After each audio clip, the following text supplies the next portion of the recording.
Hello नमस्कार मैत्रिणी, Getty फॅशनमध्ये स्वागत आहे. तर आजच्या व्हिडिओमध्ये आपण बॅकनेक बघत आहोत. तर इथे बघा, आता 28 साईजसाठी मी 5.5 मुंडा घेत असते, पण इथे 5.5 मुंडा घेतला आहे. का घेतला आहे? कारण की एवढा डिपनेक गळा आहे बघा, 10 10.5चा गळा आहे पाठीमागचा, 3 3.5 इंच खोली आहे. त्यामुळं आपला शोल्डर थोडासा मुंडा थोडासा कमी होतो. ठीक आहे, शोल्डर कमी होतो आपला. शोल्डर 5.5 घेतलेला आहे मी. तर इथे बघा, आणि ड्रॉफ्टिंग मी पाठीमागच्या गळ्याची करत आहे.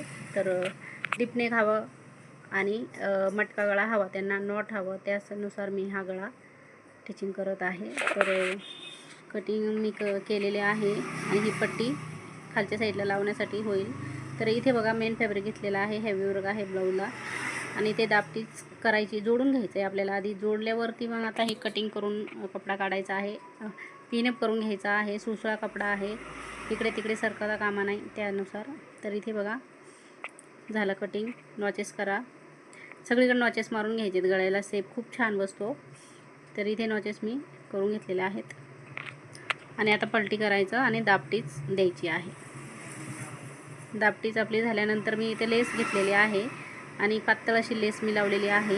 तर ही शॉर्ट व्हिडिओ बनवलेला आहे मी, तर लॉंग व्हिडिओ बघायचं विसरू नका. तर चॅनलवरती नवीन असेल तर लाईक शेअर नक्की करा मैत्रिणींनो, सबस्क्राईब नक्की करा.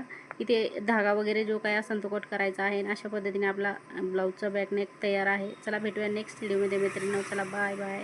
खूप छान झाला आहे ब्लाऊज.